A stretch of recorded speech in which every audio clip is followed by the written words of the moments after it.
오순절에 성령이 임하시고 그리고 그 성령을 받았던 제자들의 설교를 들은 사람들이 믿고 세례를 받았습니다. 사도행전은 당시의 상황을 이렇게 서술하고 있습니다. 2장 41절에서 44절을 보면 그의 말을 받아들인 사람들은 세례를 받았다. 이렇게 해서 그날에 신도의 수가 약 3,000명이나 늘어났다. 그들은 사도들의 가르침에 몰두하며 서로 사귀는 일과 빵을 떼는 일과 기도에 힘썼다. 모든 사람에게 두려운 마음이 생겼다. 사도들을 통하여 놀라운 일과 표징이 많이 일어났던 것이다. 믿는 사람들은 모두 함께 지냈으며 모든 것을 공동으로 소유하였다. 이 성령 강림의 결과로 교회가 생겨났다는 겁니다. 교회라는 것, 이것은 바로 믿는 자들의 모임을 말합니다. 모였다는 뜻입니다. 교회, 모였다는 것이죠. 즉 성도들의 공동체가 생겨난 거예요. 그들은 함께 지냈고 함께 나누었습니다. 성령 충만의 결과가 무엇이었느냐? 교회 공동체가 생겨난 것이다. 그리고 그 교회 공동체를 통하여 믿는 사람들의 숫자가 점점 더 늘어나게 되었다는 겁니다. 사도행전 2장 46절에서 47절을 보니까 날마다 한 마음으로 성전에 열심히 모이고 집집이 돌아가면서 빵을 떼며 순전한 마음으로 기쁘게 음식을 먹고 하나님을 찬양하였다. 그래서 그들은 모든 사람들에게서 호감을 샀다. 주님께서는 구원받는 사람을 날마다 더하여 주셨다. 교회 공동체의 모습이 구원을 증가시켰다는 겁니다. 오늘날에도 우리들 성도들 개개인이 성령으로 충만하면 성령 충만한 공동체가 생겨납니다. 그리고 그 공동체를 통하여 구원받는 사람들이 날마다 늘어가는 겁니다. 전 세계적으로 교회의 숫자가 줄어들어가고 있다, 성도들의 숫자가 줄어들어가고 있다, 걱정들 많이 합니다. 이때 우리는 교회 공동체성에 대해서 심각하게 돌아보아야 합니다. 이렇게 줄어가는 원인을 외적인 데서 찾으려고 합니다. 세상의 가치가, 세상의 문화가, 풍조가, 어떤 사람들의 사고방식이, 이런 자꾸 줄어가는 이 원인을 외적인 상황들로만 돌리지 말고 우리들 자신을 돌아보아야 된다는 거죠.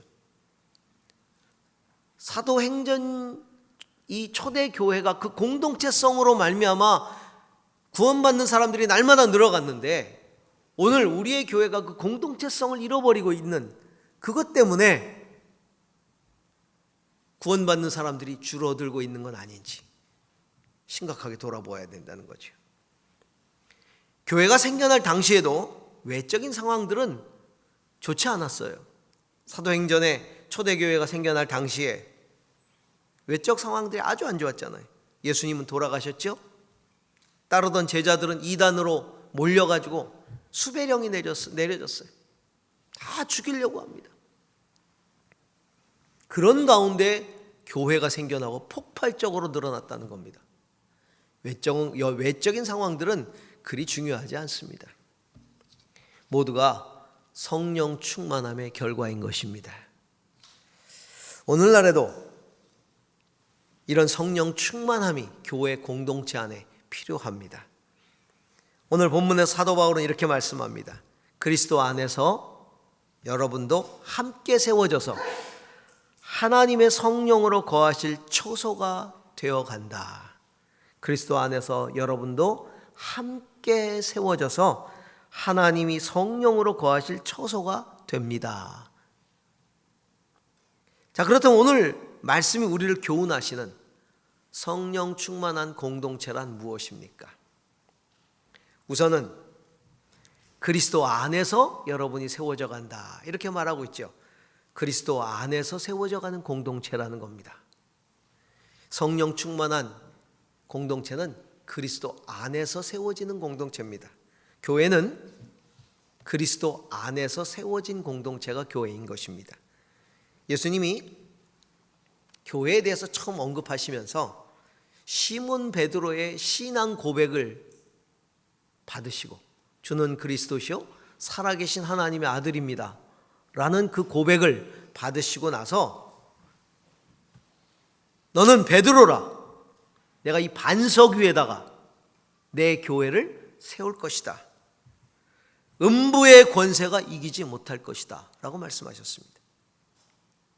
신앙을 고백하는, 주는 그리스도시요 살아계신 하나님의 아들이라고 고백하는 그 고백 위에, 그 고백하는 사람들 위에다가 교회를 세우겠다고 말씀하신 것이죠. 그렇습니다. 교회는 예수 그리스도께서 하나님의 아들이시고 우리의 구주라고 고백하는 사람들의 믿음 위에 세워지는 게 교회인 것입니다. 사도행전에서 하루 3,000명이 세례를 받았다 그랬어요. 그것도 성령 충만했던 베드로의 설교를 듣고 마음에 찔려서 회개하면서 세례를 받은 것이거든요. 그렇다면 사도 베드로의 설교의 내용이 무엇이었습니까? 어떤 설교를 했길래 사람들이 마음에 찔려서 하루 3,000명씩 회개하고 세례를 받았을까요?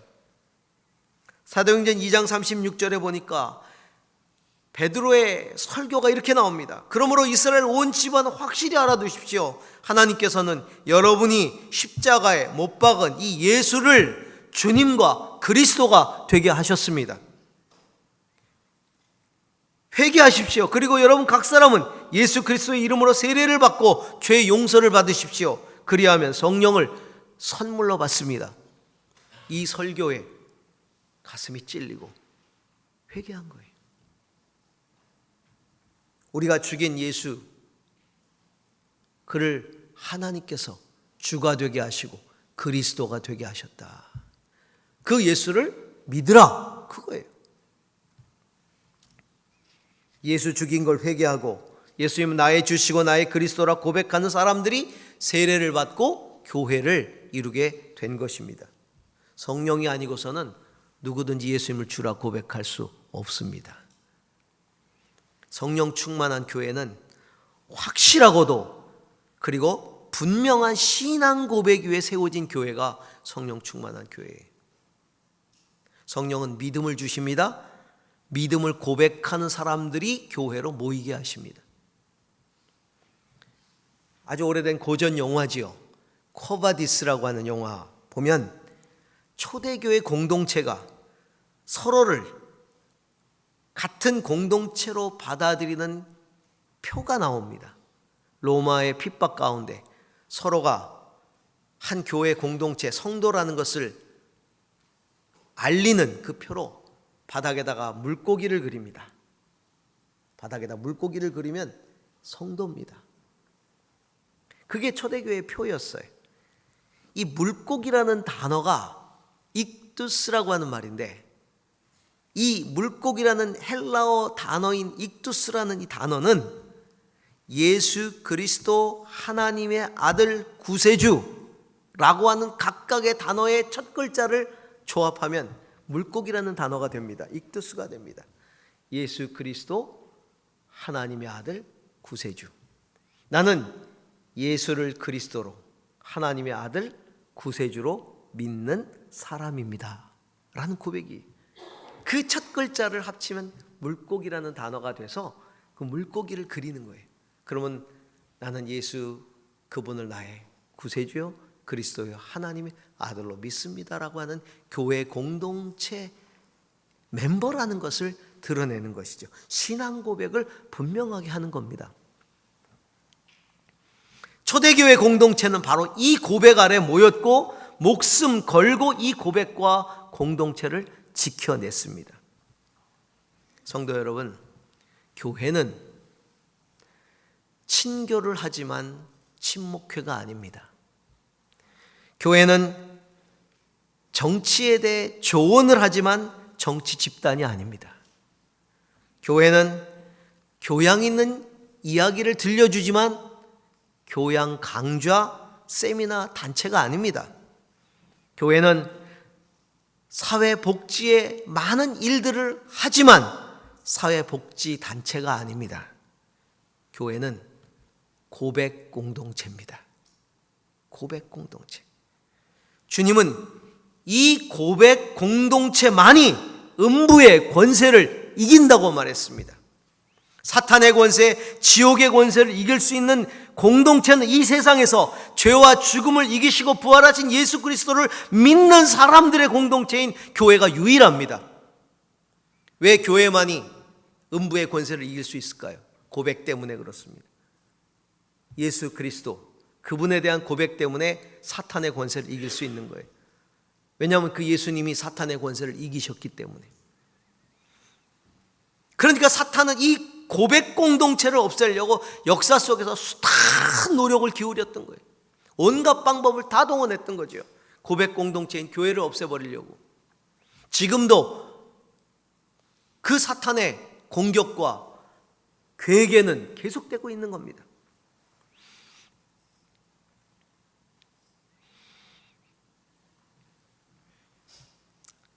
교회는 그럼에도 불구하고 음부의 권세를 이기고 지금까지 하나님의 나라를 확장해 왔습니다. 왜? 고백이 있기 때문에. 신앙 고백이 있기 때문에. 오늘날 교회가 약화된다고요? 돌아봐야 합니다. 우리의 고백이 희미해져 가고 있지는 않은가? 약화되고 있지는 않은가?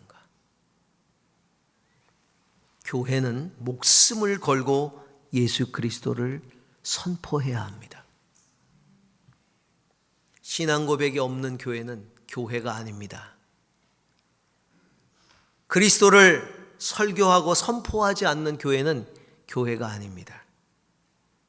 교회는 어린아이에서부터 시작해서 장년에 이르기까지 모두가 다 예수는 그리스도이시며 살아계신 하나님의 아들 나의 구세주라고 고백할 수 있도록 가르쳐야 하고 분명히 믿어야 하고 고백하게 해야 되는 거예요. 유치부에서 유아부에서 시작해서 장년에 이르기까지 교회가 해야 될 가장 중요한 일은 예수가 그리스도임을 믿게 하는 일이에요. 세상은 교회를 향해서 예수가 유일한 하나님의 아들 구세주라는 사실을 말하지 말라고 박해합니다. 이단들은 예수만이 유일한 구주가 아니라고 미혹합니다. 그럴수록 우리는 예수 그리스도만이 세상의 유일한 구주가 되시고 하나님의 아들이기 때문에 회개하여 믿고 세례를 받으라고 담대하게 외쳐야 하는 것입니다. 그럴 때 교회는 음부의 권세를 이길 수 있는 겁니다. 저는 우리 교회가 성령으로 충만함을 입어서 신앙 고백 위에 더욱 든든히 세워지고 세상에 예수님을 선포하고 음부의 권세를 이기는 교회 공동체가 되기를 소망합니다. 두 번째로 성령 충만한 공동체는요, 그리스도 안에서 함께 세워져 가는 공동체입니다. 함께 세워져 간다. 오늘 성경은 그리스도 안에서 함께 세워져 간다는 표현을 쓰고 있습니다. 교회는 함께 세워지는 겁니다. 물론 개인이 회개하고 세례받지요. 예수님 영접하지요.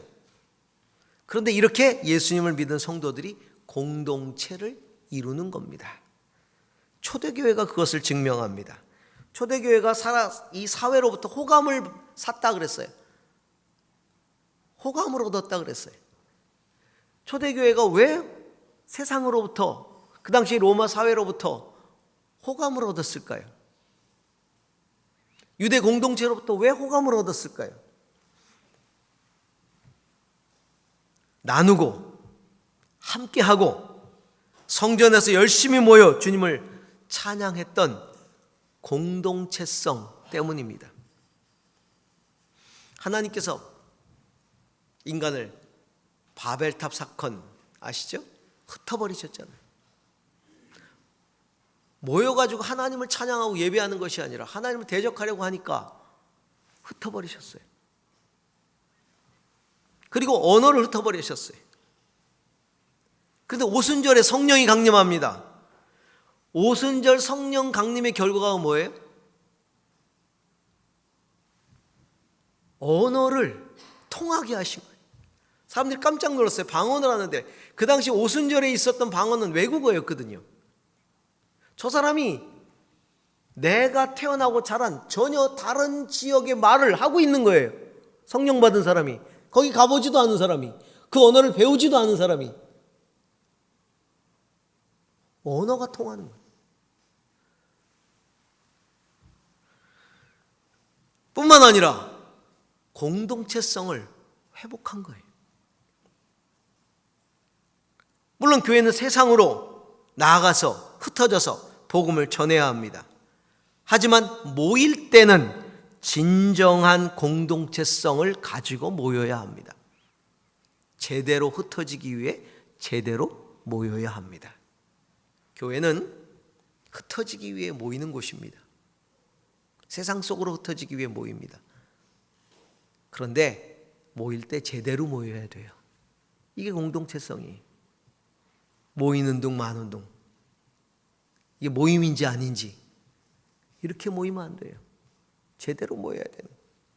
그래서 사도 바울은 그 모임을 주님의 몸이라고 표현을 하고 있어요. 몸, 생명 공동체. 골로새서 1장 18절에 보니까 그는 몸인 교회의 머리이시라. 예수님이 머리고 우리는 몸이라는 거예요. 모든 성도가 각 지체로 모여서 한 몸을 이루는 생명 공동체가 교회라는 겁니다. 그래서 성령으로 충만한 교회일수록, 성령으로 충만한 공동체일수록 서로 연결되면서 서로 자라가면서 강건하게 세워져 가는 것이죠. 우리 몸을 한번 보십시오. 건강한 몸은요, 서로가 서로를 위하는 것이 건강한 몸이에요. 완전히 하나가 되잖아요. 에베소 4장 15절에서 16절에 보니까 오직 사랑 안에서 참된 것을 하여 범사에 그에게까지 자랄지라. 그는 머리니 곧 그리스도라. 그에게서 온 몸이 각 마디를 통하여 도움을 받음으로 결합되어 각 지체의 분량대로 역사하여 그 몸을 자라게 하며 사랑 안에서 스스로 세워가느니라. 초대교회가 그렇게 자라갔다는 겁니다. 그들은 함께 지냈고 함께 소유했고 그 소유를 팔아 필요한 자들을 도왔고 열심히 모여서 예배했습니다. 우리에게 말씀이 도전하는 것은요, 소유를 포기하라는 얘기가 아니에요. 나의 소유를 다 포기하라? 그게 아닙니다. 나라는 한계를 뛰어넘으라는 겁니다. 그 벽을 뛰어넘으라는, 나라는 벽. 오늘날 너와 나의 벽이 되는 가장 큰 역할을 하는 그 벽이 뭐예요? 소유예요. 그 소유가 나와 너를 가르잖아요. 있는 사람, 없는 사람. 그래서 소유로 사람 편가르고 판단하고 대접하고 그렇게 다르잖아요. 소유 때문에. 그게 뭐라고? 사람 우습게 여기고.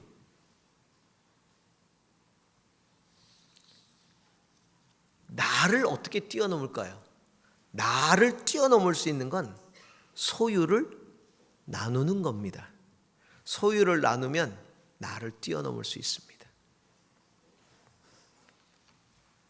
오늘날 교회가 비난받는 많은 내용 중에 하나가 나를 뛰어넘지 못하는 모습 때문에 그래요.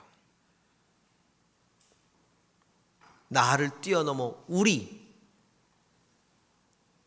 공동체 안에, 또 우리를 뛰어넘어 이웃과 더불어 나를 뛰어넘어서 너, 그리고 너를 뛰어넘어서 우리를 뛰어넘어서 더불어, 그 더불어를 향하는 모습에 초대교회는 칭송을 받은 겁니다. 호감을 산 겁니다. 제가 지난주에도 통계를 말씀드렸지만 그래도 그나마 다행스러운 건 많은 종교들 가운데 그래도 이 이웃과 더불어 사려고 하는 복지 쪽에 가장 많은 일을 하는 종교가 무엇이라고 생각하는가의 대답에 그래도 개신교가 1위를 한 건 그나마 다행이에요. 그리고 실제적으로 많은 일들을 하고 있고요. 그렇지만 우리 사회는 우리가 더 많이 나눌 것을 요구하고 있어요. 교회 안에서도 나누고 교회 밖으로도 나누어야 된다는 거죠. 지난주에 영화 한 편이 우리를 떠들썩하게 만들었어요. 온 나라가 떠들썩했지요. 기생충이라는 영화였습니다. 자연스럽게 봉준호 감독이 조명을 받았어요. 그의 삶을 조명하는 다큐멘터리가 방영이 돼서 그걸 봤습니다. 참 열심히 노력하는 감독이었더라고요, 보니까. 그런데 그 많은 스토리, 내용들과 또 많은 사람들이 그에 대해서 평가하는 인터뷰가 이렇게 있었는데 그런데 어떤 감독의 이야기가 떠오릅니다. 봉준호 감독을 이야기하면서 그는 이렇게 말했어요. 그는 경청할 줄 아는 사람입니다. 어느 누구의 말이든 주의를 기울여 듣습니다. 그는 상대방을 존중합니다. 뿐만 아니라 그는 약자에 대하여 측은지심이 있습니다. 이런 그의 마음이 영화를 만드는 과정 가운데 다 드러나고 그리고 영화 안에 녹아 들어가 있습니다. 전 그 말이 마음에 깊이 와닿았어요. 존중. 그리고 경청은 존중이거든요. 그리고 측은지심으로 남을 배려하는. 이 시대에 남을 존중하고 측은히 여기는 것, 이것을 가장 잘 표현하는 게 뭘까요? 나눔이에요. 나눔을 통하여 남을 존중하고 측은히 여기는 것이 고스란히 표현되는 것이죠. 마음을 나눕니다. 소유를 나눕니다. 초대교회 공동체가 그렇게 했다는 거예요. 그러니까 사회로부터 호감을 샀다는 겁니다. 오늘 우리의 시대에 교회 공동체에게 더 많은 나눔을 요구하고 있다는 것에 귀를 기울여야 할 것입니다. 이 나눔과 함께 공동체성에 있어서 중요한 것이 또 하나 있었는데 그것이 모임입니다. 초대교회는 나눔과 동시에 잘 모였다는 겁니다. 날마다 한 마음으로 성전에 열심히 모였다고 성경은 말합니다. 그는 한 마음으로 성전에 열심히 모여서 하나님을 찬양합니다. 히브리서 기자는 말했죠. 히브리서 10장 25절에 모이기를 패하는 어떤 사람들의 습관과 같이 하지 말고 오직 권하여 그날이 가까움을 볼수록 더욱 그리하자. 주님의 날이 가까울수록 더욱더 모이자는 겁니다. 함께 모이자는 겁니다. 모여서 예배하고 기도하자는 겁니다. 마지막 때가 가깝다고 느낄수록 더욱 모이기를 힘쓰라는 겁니다. 현대사회가 개인의 생활을 강조하면서 점점 모이기가 힘들어졌어요. 아이러니하게도요, 신앙의 자유를 얻기 위해, 그 모임의 자유를 얻기 위해 죽음을 무릅쓰고 순교하면서 모여 기도하고 그 모임 때문에 죽음을 당했던, 그래서 결국은 그 자유를 얻어냈던 나라와 그 백성들이 지금은 그 자유를 누리면서 오히려 모임을 갖지 않는다는 것, 아이러니한 거예요. 역사 속에 모여서 신앙의 자유를 가지고 예배하기 위해서 얼마나 많은 사람들이 순교했는지 몰라요. 얼마나 많은 피를 흘렸는지 몰라요. 그런데 모임의 자유를 얻고 난 다음에는 안 모여요. 대표적으로 서구 사회들 보세요. 안 모입니다. 안 모여요. 지난주에 우리 주빌리 할 때 독일 베를린 목사님 오셔가지고 설교해 주셨는데 독일 목사님들이 와서 질문을 한다는 거예요. 너희는 어떻게 교회에 사람이 모이냐? 우리는 안 모인다. 거기는 국교가 기독교예요. 독일은 국교가 기독교인데 나라에서 목회자들에게 월급을 줍니다. 안 모여요. 어떻게 하면 모일 수 있느냐? 어떻게 하면 모일 수 있느냐? 그러니까 한국 교회들이 독일의 교회당을 빌려가지고 예배를 많이 드리는데 세를 자꾸 올린대요. 너희는 잘 모이니까. 너희는 잘 모이지 않느냐. 세를 자꾸 올리는 거예요. 자기네 성도는 자꾸 안 모이고 빌려준 데는 자꾸 잘 모이고.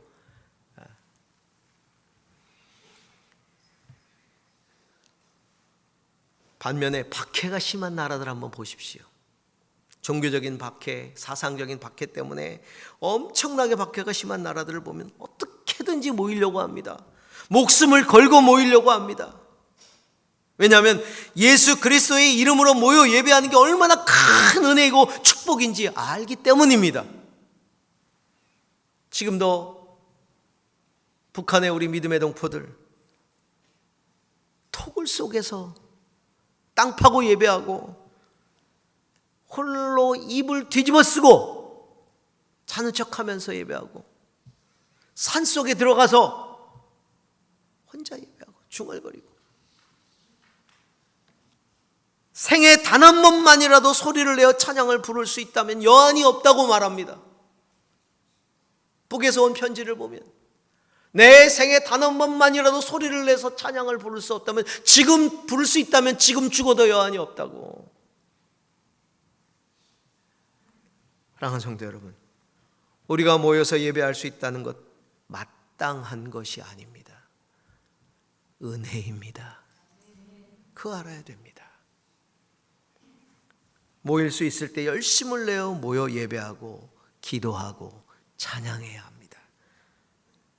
모여서 하나님을 예배하기에 힘쓰고 흩어져 나누기에 힘쓰는 공동체, 이것이 진짜 성령 충만한 공동체입니다. 세 번째로 성령 충만한 공동체는 그리스도 안에서 함께 세워져 가는 공동체입니다.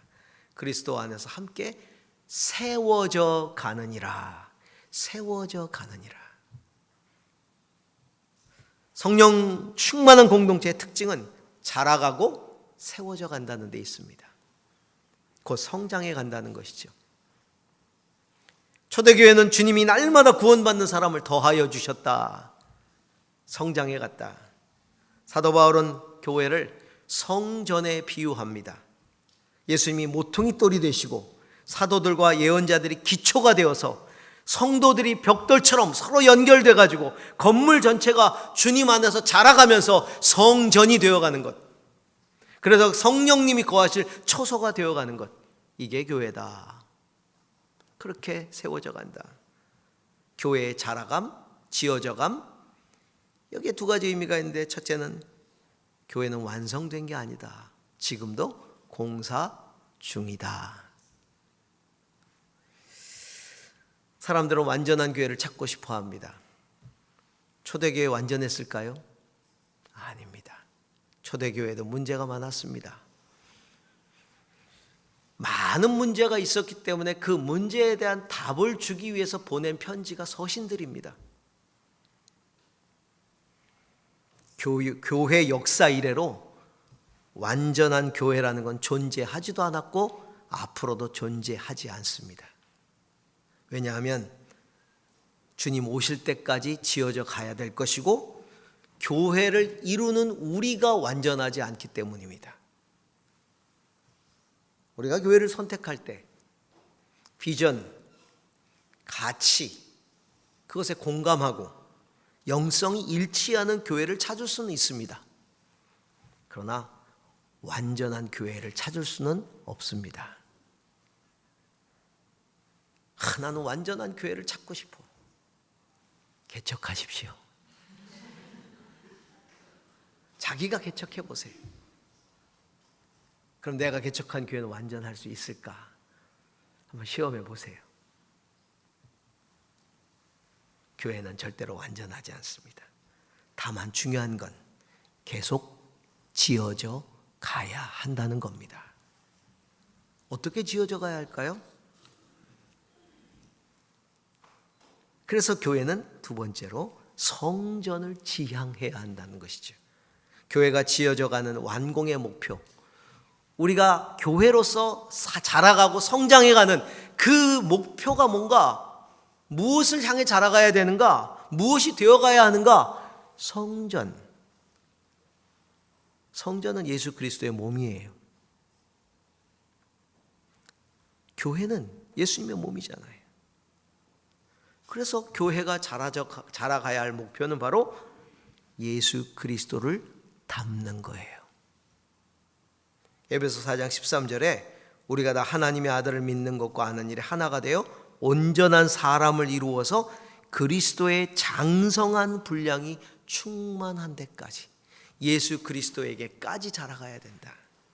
교회는 예수 그리스도의 가치를 품고 예수 그리스도의 꿈을 꾸고 예수 그리스도의 심장을 가지고 예수 그리스도의 눈물을 흘리고 예수 그리스도의 손이 되고 예수 그리스도께서 가고자 하는 곳으로 달려가고 예수 그리스도를 위해 살고 예수 그리스도를 위해 죽어야 합니다. 이게 교회의 목표입니다. 그래서 그리스도를 믿는 것, 그리스도를 아는 것에 하나가 되어야 되는 거예요. 그리스도가 어떤 분이신지, 무엇을 하셨는지, 뭘 하기를 원하시는지, 그거를 향해 가는 게 교회이죠. 교회가 지향하는 것은 외식적인 바리새인이 아니라 생명을 살리고 고치는 예수 그리스도, 이게 교회가 지향하는 것입니다. 세상을 위해 십자가를 지신 예수 그리스도, 부활의 능력으로 음부의 권세를 이기신 예수 그리스도, 다시 오실 신랑 예수를 준비하는 거룩한 신부로서의 교회, 그런 모습으로 자라가야 하는 것입니다. 구원받는 자들이 날마다 더하여 가고 성령이 거하실 거룩한 처소가 되어야 하는 것이죠. 교회는 우리 교회도 마찬가지지만 완전하지 않습니다. 그러나 자라갑니다. 성도 개인도 완전하지 않습니다. 그렇지만 성장해 갑니다. 거기에 성도와 교회의 소망이 있는 겁니다. 그러려면 성령 충만해야 합니다. 교회는 성령으로 생겨나고 성령 안에서 자라가기 때문입니다. 우리 모두가 그리스도 안에서 함께 지어져 가서 성령이 거하시는 처소가 되는 성령 충만한 공동체가 되기를 주의 이름으로 축원합니다. 기도하십시다.